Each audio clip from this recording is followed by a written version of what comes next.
failure rate in relationships is over 90%, and I can switch that around to have a 90% success rate. I've noticed the Love Doctor help couples in their relationships to remove the obstacles that are stopping them leading a richer, fuller, happier life. I didn't really understand what coaching was. I thought it was just common sense. I remember being with Tony when he said to me, Anil, you should be coaching. I spoke in front of 10,000 people in a bullring in Medellin, wrote a bestseller book, did a TEDx, Fox News, Sky TV.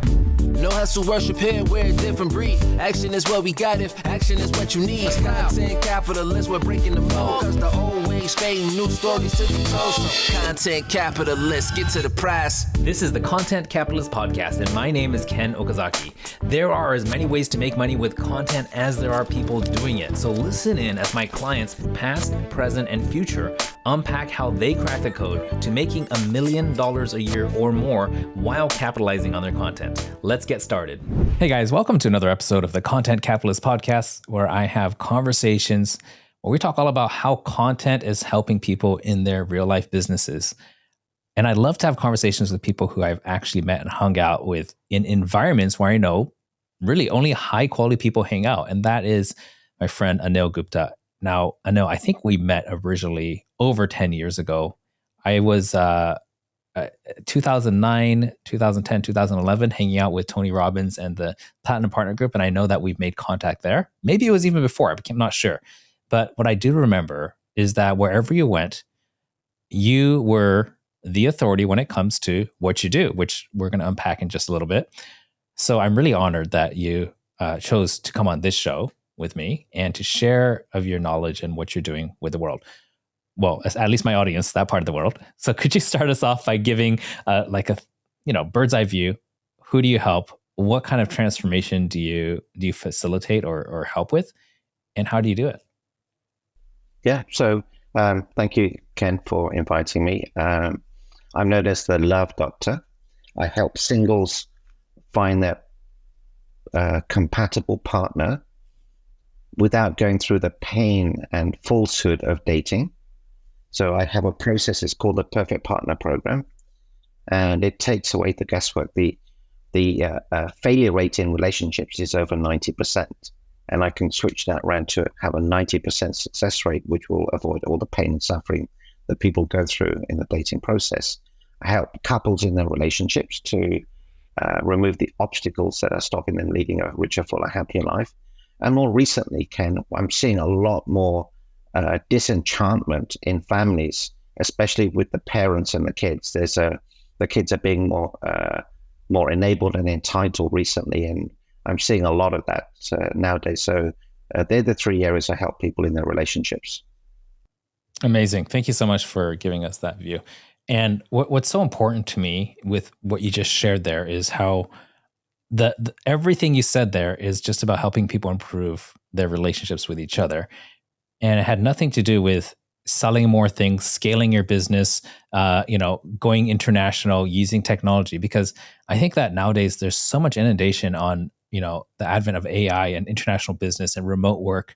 And a lot of my guests, which is not a bad thing at all, but I've been talking so much about the technology and the business side of business. Now you're bringing in the human side, and I appreciate you coming on the show to help balance the kind of things we talk about. Would you mind going into before you were doing what you're doing? What was your life's, what did day-to-day life look like? What were you doing before you realized you wanted to coach people and help them in this way? Yeah. So I used to be an optometrist, a doctor of optometry in London. So I would examine people's eyes, prescribe glasses, and, look after them that way. And then, people would start talking to me and they would tell me a problem. Why are you telling me? But I suppose they felt comfortable. You're kind of like the bartender, weren't you? Yeah, the bartender, Yeah. And they would tell me a problem they're going through, and I would give a solution. They'd come back saying, that was amazing, thank you. And I thought, of course it was.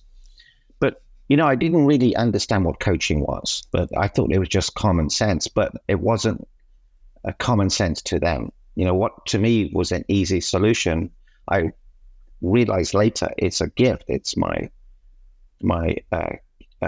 ability to remove the obstacles in an easy, rapid manner. So I kept on doing that. But then I remember being with Tony in the first platinum partnership group, and he said to me, "Anil, you should be coaching. You've helped the people in the room. You do an amazing job." And I looked at it and I said, "What are you talking about? You're the coach. How could I possibly be a coach? I never dreamt of it being something that I would do every single day of my life." So then, 2008 came, and unfortunately or fortunately, I lost everything in the stock market, real estate, and I was suicidal. I remember going up to my wife's room in the hotel. We were in Miami. And I said, "Honey, something terrible has happened." She looked at me. Obviously, she was very concerned. I said, "Look, I've lost everything in the stock market, real estate. We've lost the house, the car, the property, the funds for the school. It's a terrible situation." And Ken, you know what she did? She smiled. I thought, "What's wrong with you? This is the worst day of my life." She said, "Honey, you don't get it. You've been behaving strangely. And I knew something was wrong, and I thought it was something serious." "What are you talking about? This is serious." She said, "No, I thought you were dying. I thought you had cancer." "I don't care about the money," she said, "as long as we're together. And you didn't lose everything. You still have me. You still have the kids." And Ken, when you have a relationship like that, it's like rocket fuel. You're unstoppable. Nothing could stop me, and nothing did. And from there, I started doing events. I remember talking to a friend. He said, "Anil, you should be doing events." I said, "What are you talking about?" "No, you should do events." And I said, and he looked at me and said, "What's wrong?" I said, I'm scared." He said, "What are you scared of?" I said, "Louis, if I do an event and no one turns up, it's going to look bad." He said, "Anil, if no one turns up, no one will know." And I thought, "Oh, okay, I can do that." I was so concerned about, how I would look. So I started doing events, 6 people, 10, 20. Eventually, I spoke in front of 10,000 people in a bull ring in Medellin, wrote a bestseller book, did a TEDx, Fox News, Sky TV, a couple of times at Harvard, developed the happiness test, the happiness formula. My book is called Immediate Happiness. It's an international bestseller, and it's a manual, on human behavior.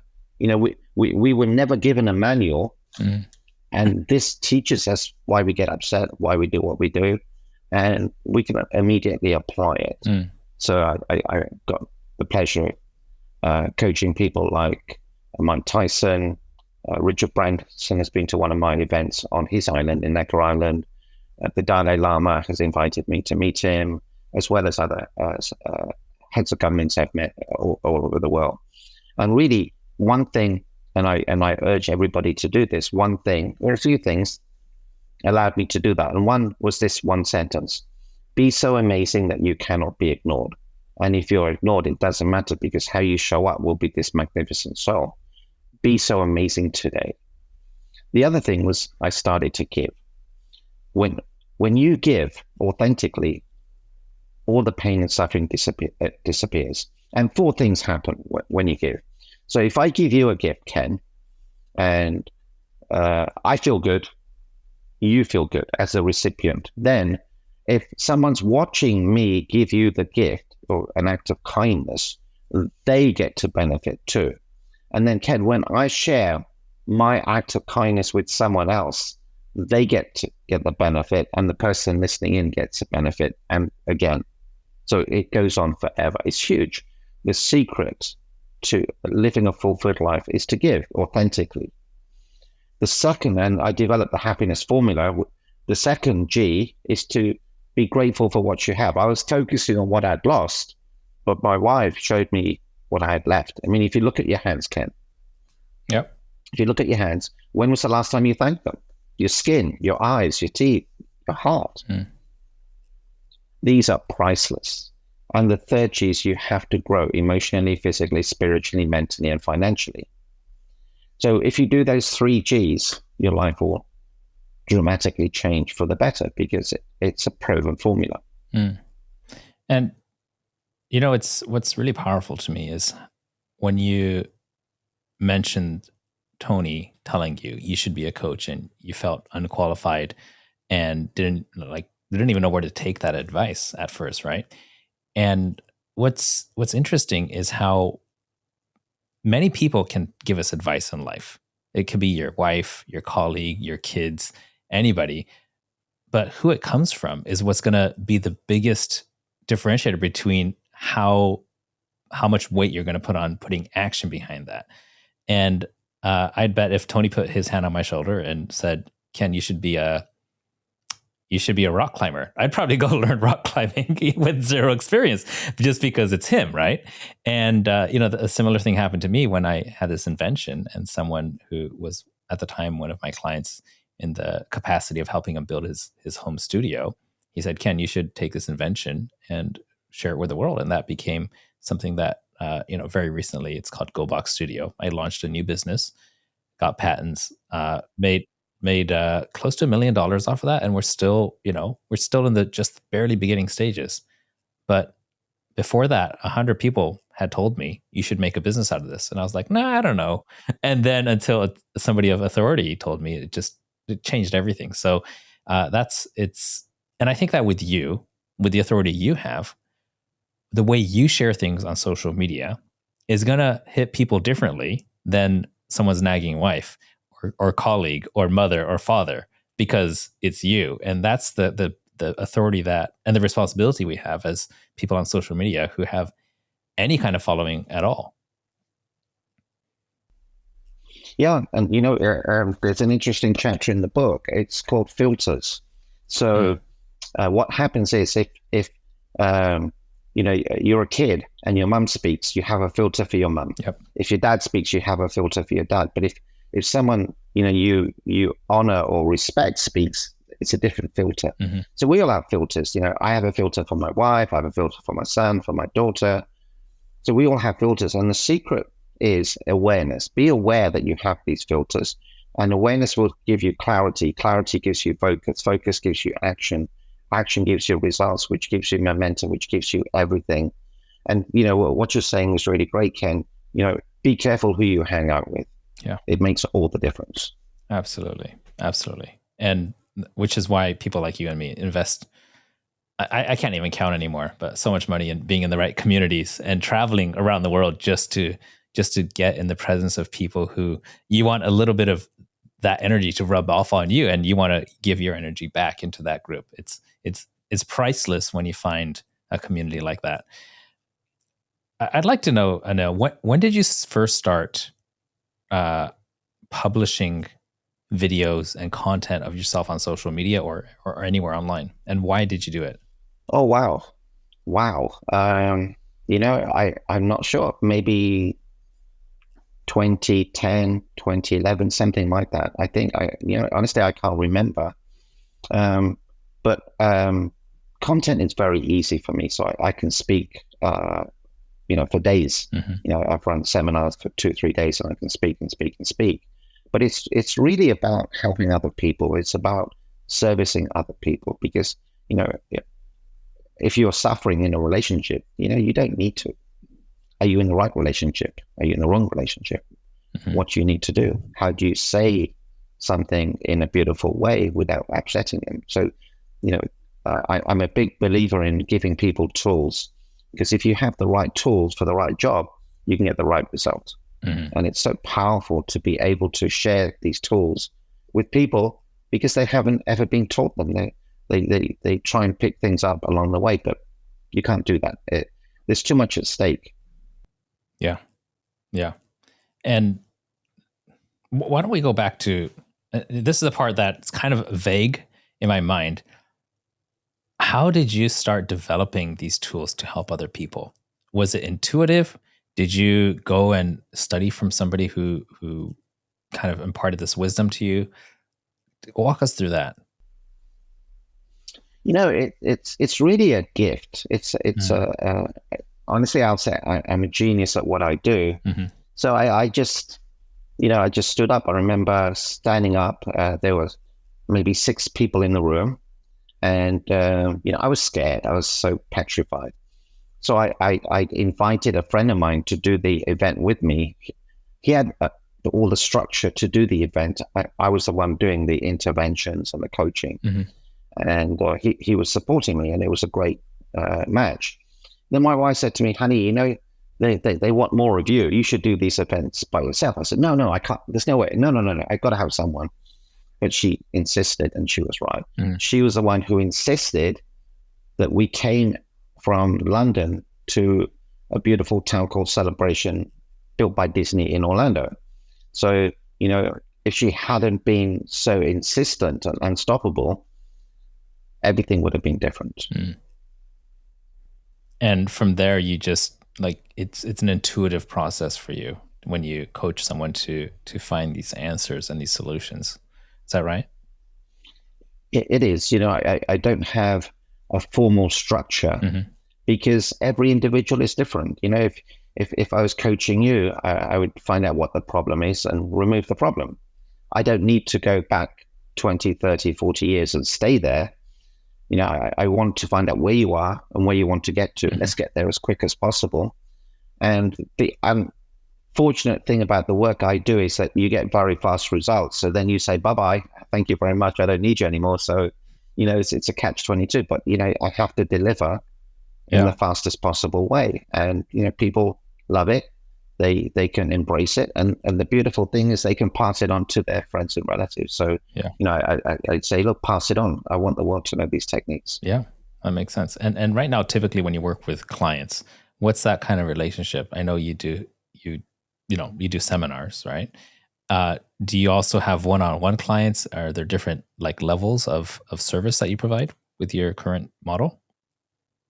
Yeah. So I used to do a lot of seminars, and now with the advent of COVID and Mm-hmm. Zoom, I don't need to hold the seminars because honestly, they're a lot of work.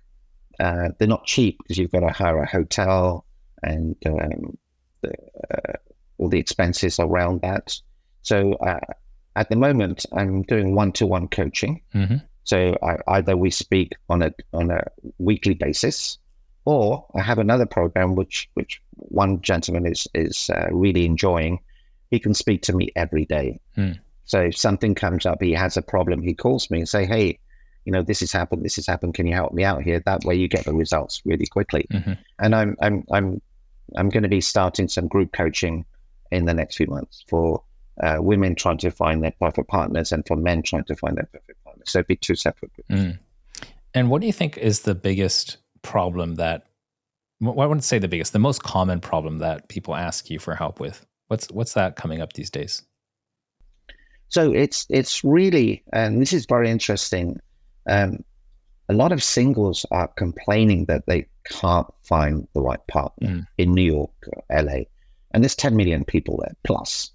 So I said, look, it's not that there's no one here. You're doing it wrong. And most people say yes to a relationship until it's a no. Mm. Okay, so they'll meet someone, they get on well, they think it's chemistry, and then all of a sudden they're in a relationship without really knowing anything about each other. Mm-hmm. Okay? Whereas the secret is it has to be a no until it's a yes. So you say no to anything, but you collect data. Are they married? Are they single? Are they divorced? Do they have a boyfriend? When was their last relationship? How long did it last for? Are they still in contact? Are they on any medications? What's the last relationship like? Are there kids? Is there any toxicity?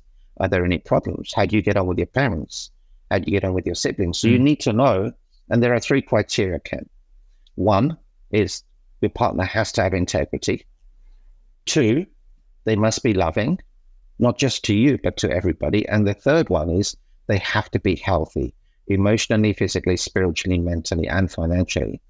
Because, you don't want to end up with a narcissist. You don't want to end up someone who's got emotional problems or mental health issues. And you can filter them out before you start dating. That way you have a 90% success rate rather than a 90% failure rate. It's huge. Yeah. It's a no until it's a yes. And what do you do if you know that, out of those things you faced, like you're not perfect in those areas? That's a really great question. So imagine that you are buying a house. Can you look at the house and you do all the due diligence? You find out, the appraisal, location, hospitals, schools, all of that stuff, valuation. So then you make an informed decision.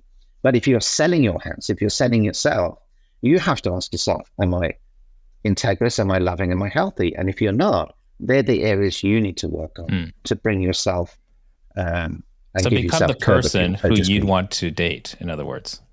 Absolutely. Yeah. Got it. So Yeah. before you go out Beautifully on the said. dating scene, look at those values that you want in your partner, work on yourself, Yes. get yourself to the standard that you'd want for yourself, and then go find somebody who matches your standard.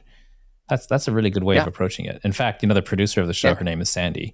This morning I was just having a conversation with her about relationships and dating, and we kind of, touched lightly on this topic, and she's listening right now, so I'm sure she's enjoying this that what we're bringing into it. Tell me about how it felt for you the first time where you accepted money from someone for giving advice. Because I know that there's this hurdle where you started as an optometrist and just freely having conversations with people. Now you're charging for it. Was that transition difficult? Was there any mental blockages that you had to overcome? Huge. Tell me about that. How'd you overcome it? So the first check, the lady gave me £100, which is like $125. And I didn't cash it. I did not cash it because I thought the work I did was too easy. I thought, why would she pay me to do something that was so easy? But that was, me thinking that wasn't worthy. I wasn't good enough. I wasn't smart enough. I didn't deserve. And that I already had a job. So I didn't, take it seriously enough to realize that it made an impact on her. And I didn't at that time know about the fact that, if you can solve a problem for someone else, you're going to be in high demand. So that was a funny experience. And I kept on looking at the check and I thought, I should cash that. But I didn't cash it. And then when I finally decided to cash it, the time period had expired. And I lost contact with the lady, and I didn't want to ask her. Yeah, so that would be very awkward after that long for £100. Yeah, so that was it. A wake-up call. But it's not about you; it's about the difference you make. Yeah. And how about like when you started, selling your services or your programs online? Was there another hurdle there where you have potentially strangers walking in who've invested money in you? Was that a hurdle for you? Well, again, I don't like the word selling. I would say I would offer an opportunity for people's lives to be enhanced deeply and rapidly.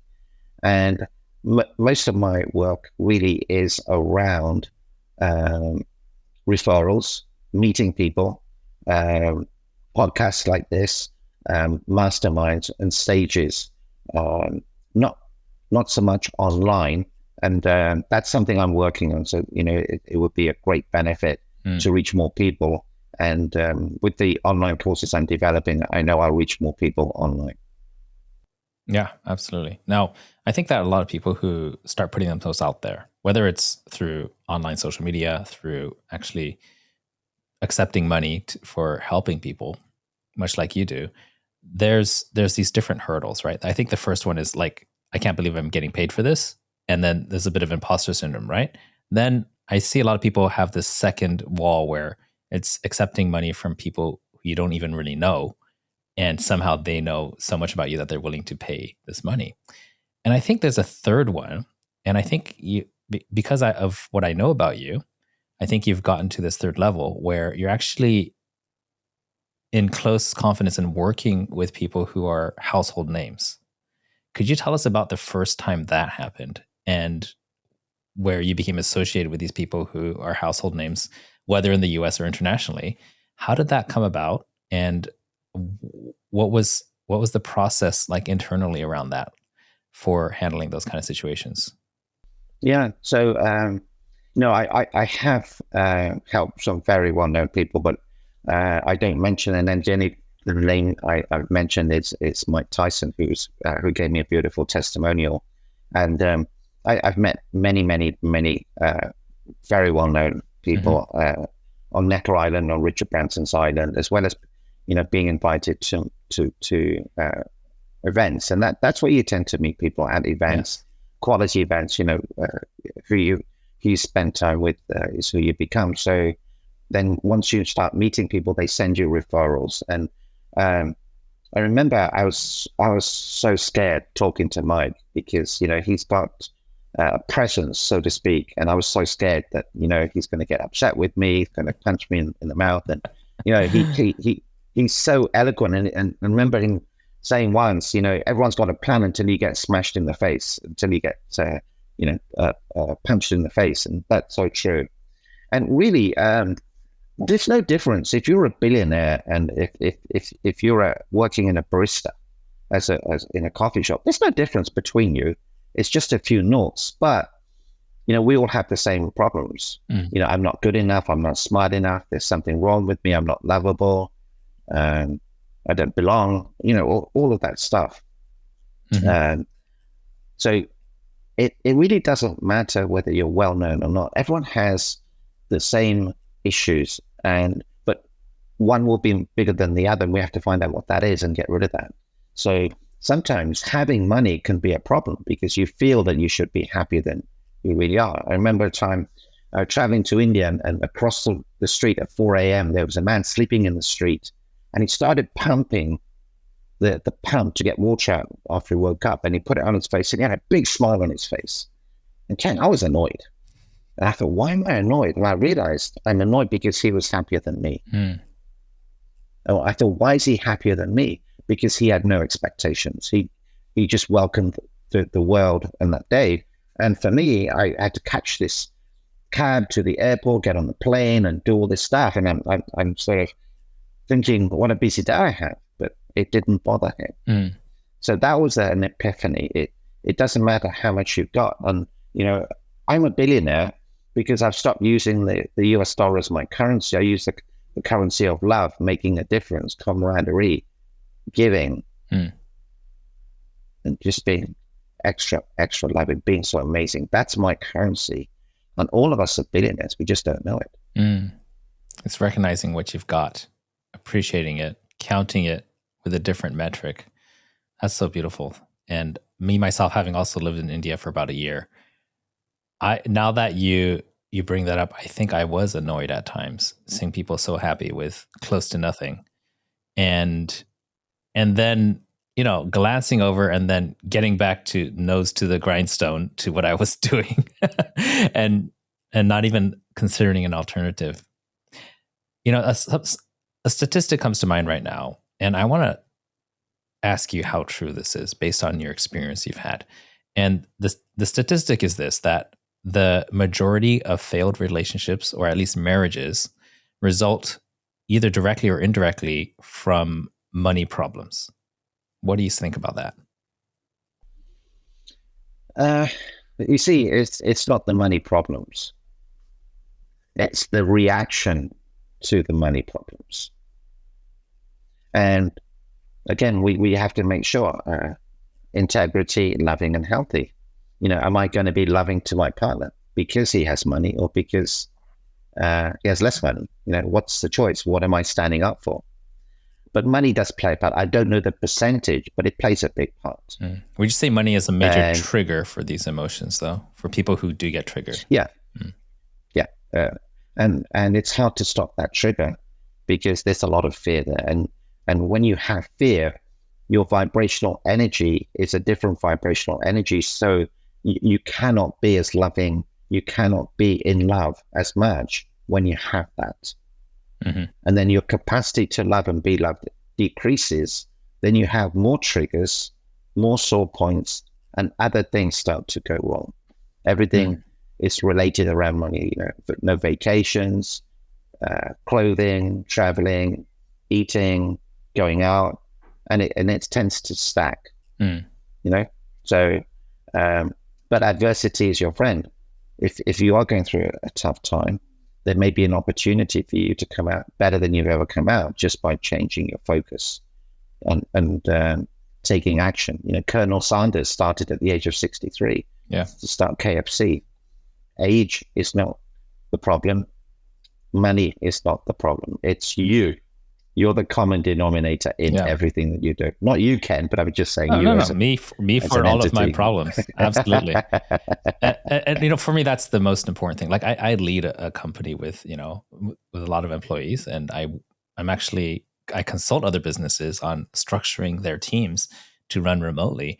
And one of the first things that I find, like I just recently took on a consultancy gig with a company who's trying to manage a large remote team, and personal responsibility is the thing that it's a culture thing that if you could get that right, whether it's in your relationship, whether it's in your company environment or any situation in your life, that I feel once you get that straight, everything else becomes easier, organizational structures, money making, health, because as long as you take the responsibility off your own shoulders, not to something out of your control, you're always at cause and you're always at effect and never at cause. Therefore, you're always just waiting for stuff to happen to you and then wondering why it keeps happening to you. And of course, this is one of the core principles that Tony, our mentor, really does, pin everything on. It's like, until you can realize that you're the problem, you're also the solution, then you're always going to be stuck where you are and you're not going to make progress. And I guess applying that to relationships too. You're trying to change your partner. I mean, correct me if I'm wrong. I think it's a futile process, and will only end you up further. One step forward, 5 steps back, probably. in making progress. You got to change yourself. Am I on the right track here? Yeah, absolutely. Ken, so many people come up to me and say, "Hey, can you fix my wife? Can you fix my husband?" And I said, no. It's not about fixing him. It's about giving you tools. Then when you start to change the way you show up for him or her, they will start to change too. And everybody wins. Yeah? I think there's a distinction though. Like, for example, let's say I love eating beef and chicken. My wife is vegetarian most of the time. She eats a very little bit of, fish when she has to.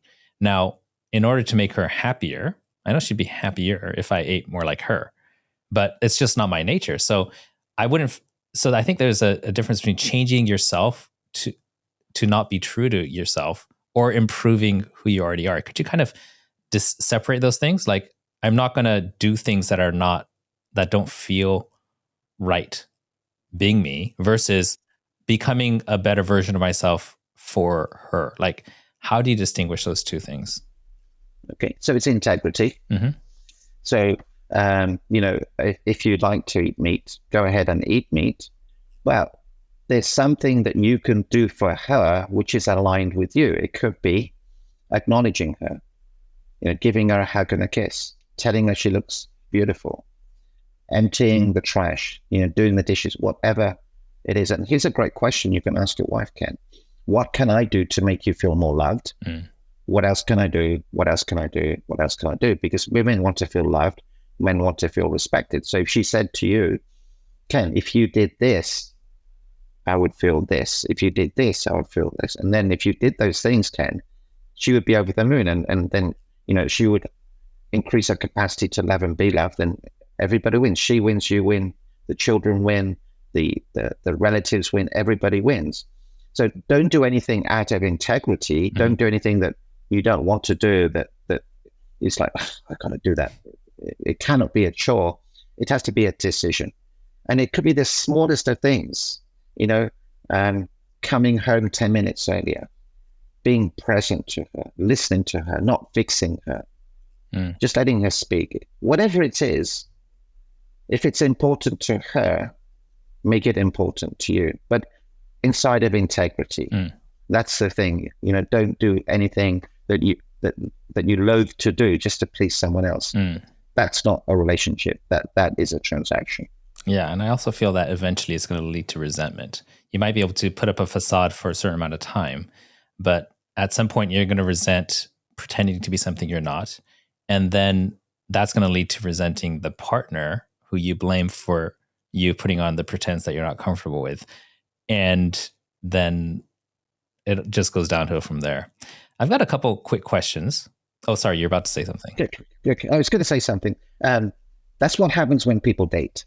There's two actors on stage, first date, two actors on stage, and they're both trying to be the best version of themselves.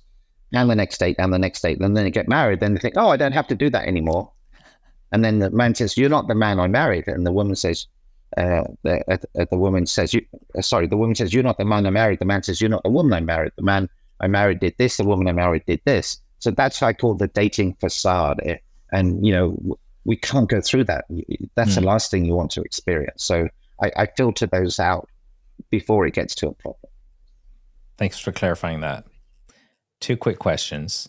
There's a hit show on Netflix right now called Indian Matchmaker. Have you had a peek at that?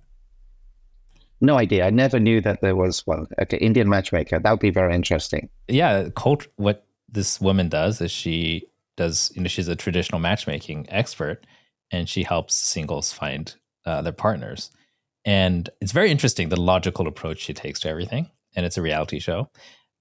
So we won't go there because you haven't watched it. It could be fun because of the 2 backgrounds you have, which is love and India, right? You do have an Indian heritage, am I right? Yeah, and I had an arranged marriage. Okay. I was introduced to my wife through a marriage bureau. Tell me about that. And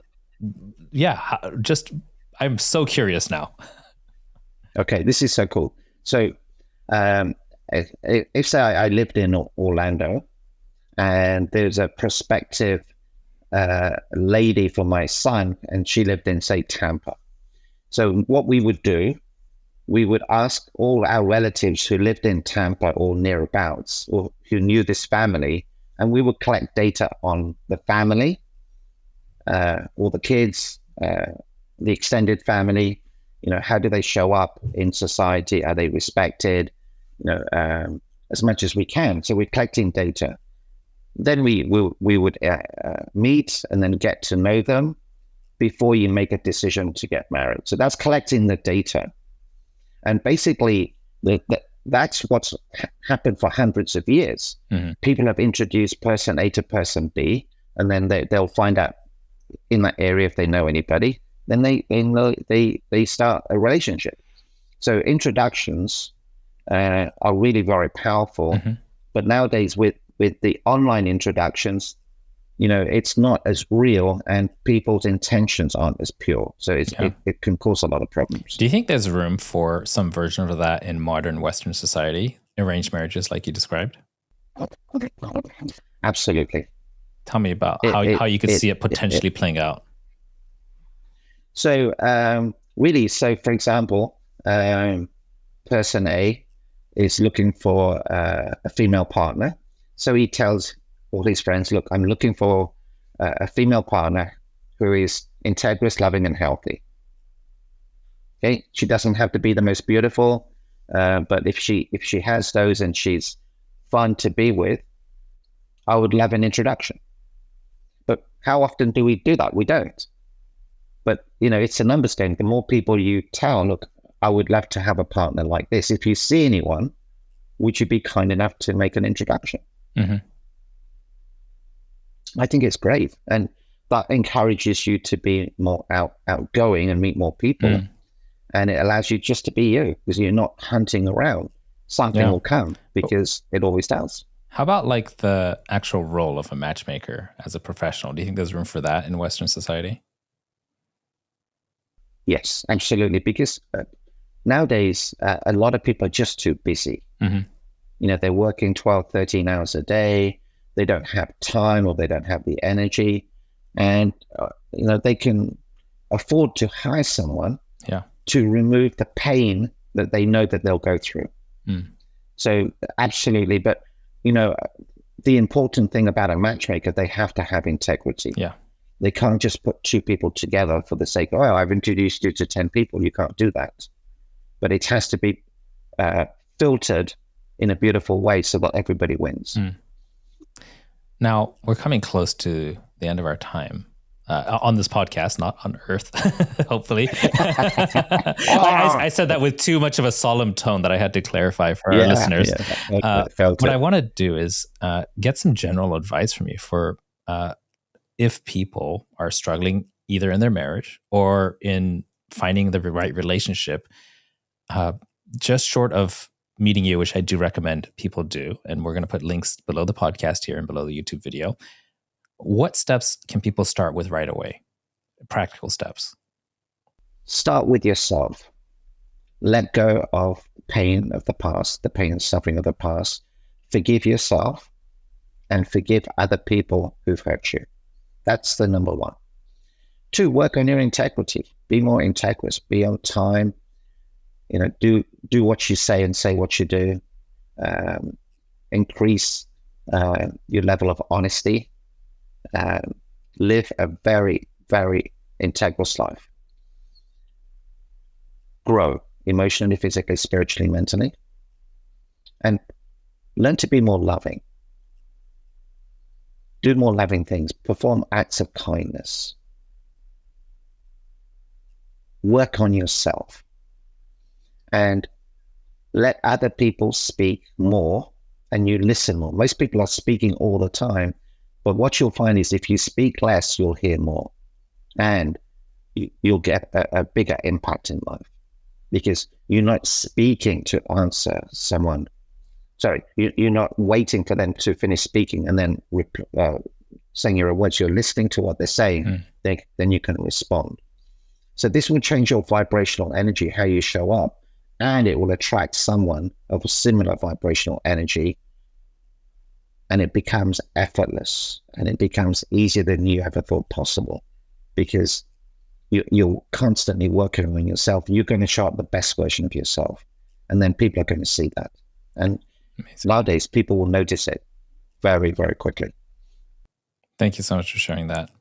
Now, for what kind of people should be looking to work with you directly? Oh, shoulds, coulds, and musts. Really, see, the thing is, you don't have to have a bad relationship to work with me. And I tell people, look, if you're an 8 out of 10 and you want to go to a 9 or a 12, let's have a conversation, because what happens is your capacity to love and be loved increases dramatically.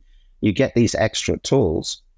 And, it's like, if you've got a 100K income and you think, oh, this is great. But someone says, hey, would you like to increase it to $1 million? It's a 10x, it's a logarithmic scale. So to go from an 8 out of 10 to a 9 out of 10, it's a 10x. Mm-hmm. But what if you could have the tools and methodologies that you could give to your partner, your kids, your friends? There's nothing better. And why not have the best possible relationship? Why not step it up? Absolutely. Thank you so much for sharing that.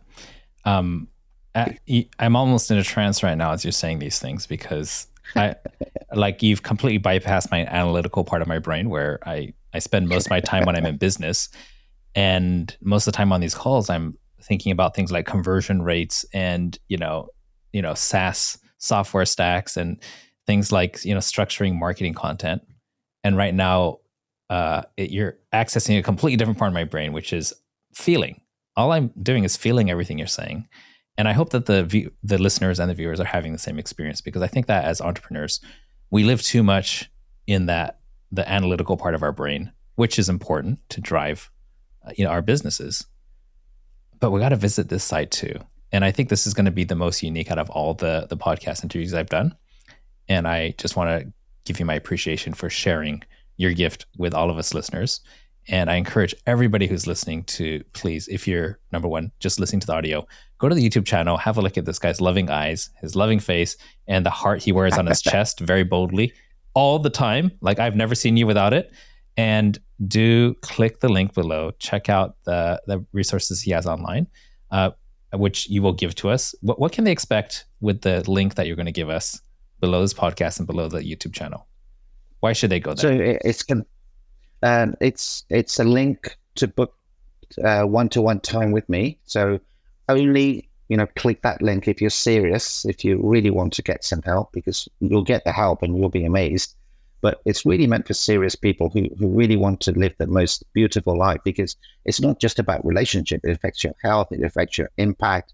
It affects everything that you do. So it's a beautiful experience to work with me. I'm not just saying that, it really is. And if before clicking that link you want to find out more, then check him out on Instagram, Anil Gupta _love doctor. Look him up. You'll see him. He's wearing a red heart on his chest all the time. So you can't miss him. And after that, I'm pretty sure that you'll know if it's the right move for you. Anil, thank you so much for being on the show. I have one more thing I wanted to share. Okay. So, you talked about your analytical mind. So imagine you have an analytical mind, you come home, it's sometimes hard to turn that off. Okay. So here's a technique. I want you to imagine there's a tree outside your house. Okay. And it's the analytical tree. So you put all the analytical stuff on the tree so that when you go into the home, you don't have to be analytical. You can just be in the home mode. So it's a really great methodology to physically do something like that so that you get present. Just stand outside the door for 20 seconds and say, you know what? I'm going into a beautiful home that I've been blessed with a beautiful wife and beautiful children. Let me be the best dad. Let me be the best mom as I enter my domain. Beautiful. So beautiful. There's a Japanese version of this. Have you ever been to a traditional Japanese tea ceremony? I haven't. I've been to Japan a couple of times, but I haven't. One thing that the touristy spots don't do this, but if you go to a real genuine Japanese tea ceremony, then you're not going to be able to walk into the room. You have to crawl in because the door is about knee high to get in. And what happens is that as the reason you have to crawl in is to change the emotional state you're in, to enter the room on all fours. Now, for the Western cultures, it's like, why would you be on all fours? It's like a child. It's like a dog, right? But in Japan, everybody in the room has gone through that same process of being in prostrate form and then coming in as a new experience. And everybody started the experience in the room on all fours. Therefore, it's a different state. Now, when I realized the significance of that and why it was designed that way, I thought, wow, that's pretty deep, And it's a little bit like that ritual of hanging all the analytical parts of your brain on the tree before going home. And I can definitely relate to that, but also from the Japanese cultural side of that. So I appreciate that. Fantastic. All right, that's it, guys. I have to wrap this up. Anil, it was wonderful being with you. Guys, do click the links. Check them out on Instagram. Check them out on all the other resources. And other than that, I will see you next week.